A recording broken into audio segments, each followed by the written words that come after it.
আসসালামু আলাইকুম ওয়া রাহমাতুল্লাহি ওয়া বারাকাতুহু। আজকের ভিডিওতে আমরা খুবই গুরুত্বপূর্ণ বিষয় নিয়ে এসেছি।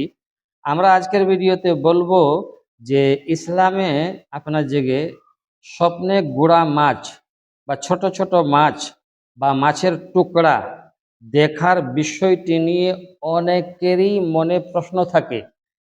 সেই প্রশ্নের উত্তর আজকের ভিডিওতে আমরা ইনশাআল্লাহ তাবারাক ওয়া তাআলা দেব, যে এই সম্পর্কে বা এই সম্বন্ধে ইসলাম কি বলেছে বা ইসলামে কি বলা হয়েছে। আমরা এক নম্বর কথায় চলে যাব, যে ইসলামে স্বপ্নের মূল নীতি, যেটা রাসূলুল্লাহ সাল্লাল্লাহু আলাইহি ওয়াসাল্লাম আজ থেকে 1500 বছর আগে বলে দিয়ে গেছেন। সেটা হলো তিনটি ব্যাপার। দেখুন, স্বপ্ন হলো তিন প্রকার। স্বপ্ন হলো তিন প্রকার। এক নম্বর স্বপ্নের যে প্রকার, ওটা আল্লাহ পাকের পক্ষ থেকে হয়ে থাকে, আর সেটা হলো সুসংবাদ। আর দ্বিতীয়টা হলো শয়তানের পক্ষ থেকে হয়ে থাকে, সেটা হলো মানুষকে ভয় দেখানো স্বপ্নের মাধ্যমে।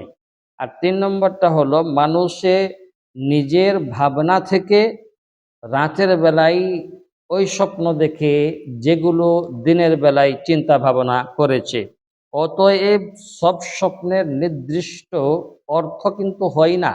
এটা আমাদেরকে মনে রাখতে হবে যে সব স্বপ্নেরই কিন্তু নির্দিষ্ট অর্থ হয় না। তাহলে দুই নম্বরের কথা আমরা বলবো, যেটি আমরা বলেছি প্রথমে, যে স্বপ্নে গুড়া মাছ বা মাছের টুকরা বা ছোট ছোট একেবারে মাছ দেখলে ইসলামে এর ব্যাখ্যা কি করা হয়েছে বা কি বলা হয়েছে। দেখুন, ইসলামী স্বপ্ন ব্যাখ্যার গ্রন্থগুলোতে যেমন রয়েছে ইবনে সিরিন রহমতুল্লাহি আলাইহি অনুযায়ী, যে স্বপ্নে গুড়া মাছ দেখলে রিজিক উপার্জন এবং কল্যাণের ইশারা দিতে পারে, বা রিজিক উপার্জন কল্যাণ আসতে পারে। আর দুই নম্বর রয়েছে, মাছ যত পরিষ্কার ও ভালো অবস্থায় দেখা যায় স্বপ্নে, তত ভালো অর্থ কিন্তু স্বপ্নের হয়।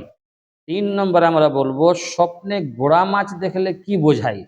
গোড়া মাছের যেহেতু আজকের ভিডিওটার বিষয়বস্তু, তাই এই পরিস্থিতি অনুযায়ী ভিন্ন হতে পারে। কোন পরিস্থিতি? দেখুন, ভালো অর্থ বেশিরভাগই ক্ষেত্রে স্বপ্নে মাছ দেখার আছে কিন্তু।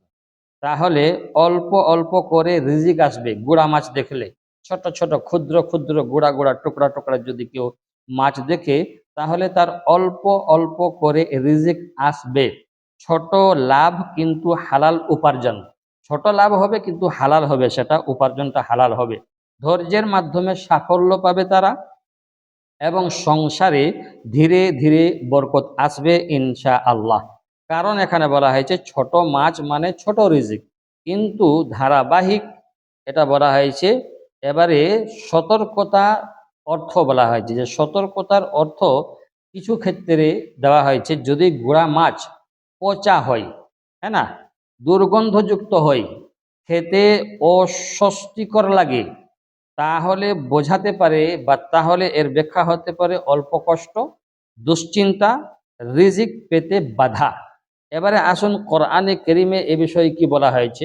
আল্লাহ তাবারক ওয়া তাআলা কোরআনে কেরিমে সূরা বাকারা 155 নম্বরে বলেছেন, আমি তোমাদেরকে কিছুটা ভয়, ক্ষুধা ও সম্পদের ক্ষয় দ্বারা পরীক্ষা করব, হ্যাঁ না। ওয়ালানাবলুওয়ান্নাকুম বিশাইইম মিনাল খাউফি ওয়াল জু'i ওয়া নাকসিম মিনাল আমওয়ালি ওয়াল আনফুসি ওয়াস সামারাত ওয়া বাশশিরিস সাবিরিন। এখানে আল্লাহ তাআলা বলেছেন যে আমি তোমাদেরকে কিছুটা ভয়, ক্ষুধা অর্থাৎ ভূখ ও সম্পদের ক্ষয় দ্বারা পরীক্ষা করব। সূরা বাকারা 155 নম্বর আয়াত। 4 নম্বর কথা আমরা বলবো, গোড়া মাছ খেতে দেখলে কি হয়।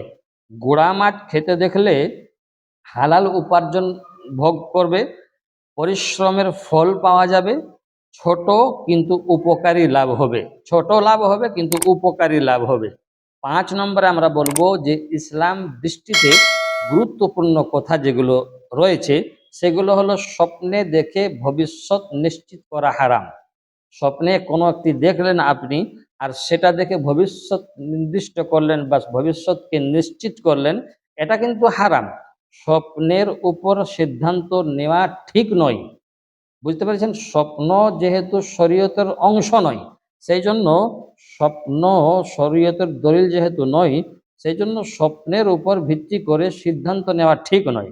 আল্লাহ রসুল বলেছেন ভালো স্বপ্ন আল্লাহর পক্ষ থেকে হয়, তাই আল্লাহর প্রশংসা করবে। বুখারী শরীফের হাদিস।